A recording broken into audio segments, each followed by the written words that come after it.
బాలబడి యూనివర్సిటీ మంచి భవిష్యత్తు కోసం తెలుగు విద్యార్థులు ఇష్టపడే యూనివర్సిటీ. కాల్ 9059052378 9059052379. అందరికీ నమస్తే. బాగున్నారు కదా? అందరూ బాగానే ఉంటారు. ఎందుకంటే పక్కోని జీవితంతో ఆడుకుంటున్న వాళ్ళు అందరూ మంచిగానే ఉంటారు. జాలిరి నవ్వుతే తప్పు, జాలిరి ఏడుస్తే తప్పు, జాలిరి ఒకరితో మాట్లాడితే తప్పు, జాలిరి కూసుంటే తప్పు, జాలిరి నిల్చుంటే తప్పు, జాలిరి నవ్వుతే ఓవర్ యాక్షన్. జాలిరి పద్ధతి ఉండదు, నేను నేర్చుకోవాలి. ఫోక్ ఇండస్ట్రీలో పద్ధతిగా చీర కట్టుకొని ఇప్పటి వరకు మెయింటైన్ చేసింది నేనే. ఫస్ట్ నాకు ఆన్ కెమెరా ఆఫ్ కెమెరా ఒకలా ఉండదు.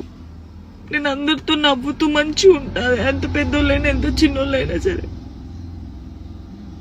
వేరే టాపిక్స్ లేవు, జాను లిరి టాపిక్. ఎందుకు నా పర్సనల్ లైఫ్ ని తీసుకొచ్చి మీరెందుకు ఇంత హైలైట్? అంటే మీ వ్యూస్ కోసమా? మాట్లాడితే జాన్లరికి రెండో పెళ్లి, ఒక ఫోటో వేయడం, జాన్లరికి రెండో పెళ్లి, జాన్లరికి రెండో పెళ్లి. ఆడోళ్ళు మొగోళ్ళు న్యూస్ రిపోర్టర్స్ అంతా ఇంతేనా? ఒక ఆడపిల్ల బాగా తెలుస్తుంది అనుకున్నా, మీరు కూడా ఇంతేనా? అసలు నా పర్సనల్ లైఫ్ ని ఎందుకు తీస్తున్నారు? మీకు అసలు జానులిరి తప్ప వేరే టాపిక్స్ లేవా?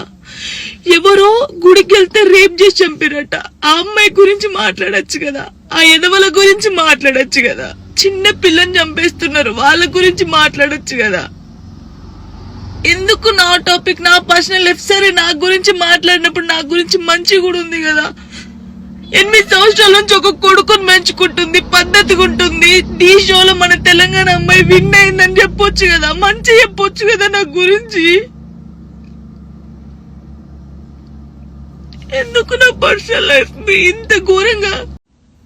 ఇన్స్టాగ్రామ్ లో నా వీడియోస్, నా వాయిస్ కి గలీజ్ వాయిస్ పెడుతున్నారు. నాకు కొడుకు చూడడా? నువ్వు ఒక అమ్మ కొడుకే కదా. నీ అమ్మ వీడియో అలా పెట్టి గలీజ్ మాటలు పెడితే నీకెంత బాధ ఉంటుందో అంతకన్నా ఎక్కువ బాధ నాకుంది. ఫస్ట్ టైం అనిపిస్తుంది నాకు చచ్చిపోవాలని, ఇవన్నిటికి దూరంగా ఉండాలని, ఎక్కడికైనా వెళ్ళి చచ్చిపోవాలనిపిస్తుంది నాకు. నిజంగా లేనట్టున్న లైఫ్ లేకపోతే దీనివల్ల నేను ఖచ్చితంగా చచ్చిపోను. ఒకవేళ నేను నిజంగా చచ్చిపోతే కారణం మీరే అవుతారు, గుర్తుపెట్టుకునేది. ఇంత నరకమా? మస్తు టాపిక్స్ ఉన్నాయి. నా మీద పడేందుకు మీకేమొస్తుంది? నేను చచ్చిపోయినా కూడా నా శవం దగ్గరకు వచ్చి మైకులు పెట్టి ఎందుకు చచ్చిపోయింది తెలుసా, ఎందుకు చచ్చిపోయిందని చెప్తారు మీరు. మీ వ్యూస్ కోసం ఒక అమ్మాయి జీవితాన్ని రోడ్డు మీద వేయాలి. అది మంచిగా చెడ్డ ఆలోచించరు, ఇష్టం ఉన్నట్టు కామెంట్స్ పెడతారు. మా అమ్మ నాన్న నన్ను చిన్నప్పటి నుంచి ఒక మాట కూడా అనకుండా పెంచారు, కానీ ఈ రోజు అడ్డమైన వాళ్ళతో నేను మాటలు ఆడుతున్నాను.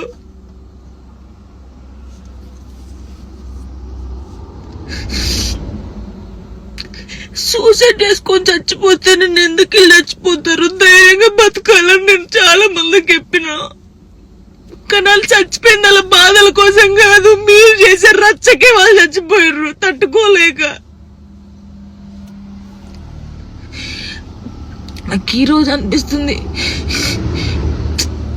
నాకు ఓపిక నశించింది. నేను చూసి వీడియోలకి నా వాయిస్ కి గలీజ్ వాయిస్ పెట్టడం, మీ అమ్మని తీసుకొచ్చి మీ అమ్మ వాయిస్ కి గలీజ్ మాటలు పెడితే మీకు అప్పుడు అర్థమవుతుంది బాధ. నేను ఏ రోజు మాట్లాడలేదు, కానీ నాకు ఓపిక నశించింది. నాకు ఈ బాధ తట్టుకోలేకపోతున్నా, ఎవరు చెప్పుకోవాలి కూడా అర్థం కావట్లేదు నాకు. నా లైఫ్ మీద మీకు ఇంత ఇంట్రెస్ట్ ఎందుకు? మీ లైఫ్ మీద పెట్టుకోండి కదా.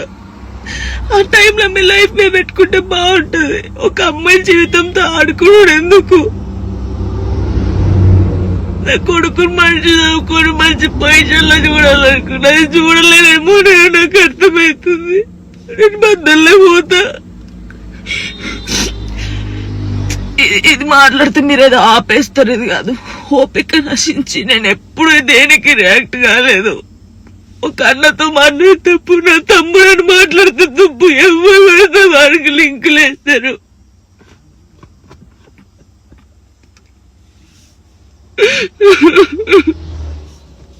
నాతో అయితే లేదు. చాలా మంది జానక్కని చూసి నేర్చుకున్నాం, జానక్కల ధైర్యంగా ఉండాలని చాలా మంది అన్నారు నాతోని. నాకు ఓపిక నశించిందిరా, మీ అందరూ చెప్తున్నా నాకు ఓపిక నశించింది. నాకు ఫుల్ బాధ అవుతుంది. ఇంత నరకంలో నిజంగా చాలా మంది అమ్మాయిలు సూసైడ్ చేసుకుని చచ్చిపోతే ఎందుకు చచ్చిపోయారు, వీళ్ళకి ఏం మాయరోగం వచ్చిందని నేను అన్నా గానీ ఆ బాధలు ఉన్నోళ్ళకే తెలుస్తుంది ఆ బాధ. అట్లెందుకు మైండ్కి వస్తుందని నాకు ఇప్పుడు అనిపిస్తుందా, అరే నిజమే కదా, బాధపడ్డోళ్ళకి బాధ తెలుస్తుంది. కానీ తప్పు ఈ న్యూస్ ఛానల్స్ కానీ ఇన్స్టాగ్రామ్ లో ఉన్నోళ్ళకి కానీ చాలా తప్పు. ఒక జీవితాన్ని, ఒక ప్రాణాన్ని మీరు ఆ ప్రాణం పోయినాక మీరు చేసేది ఏం లేదు, మీరు సంతోషపడతారు. కానీ ఒకరిని చంపి ఒకరిని బాధపడి మీరు బతకొద్దు, చాలా తప్పు.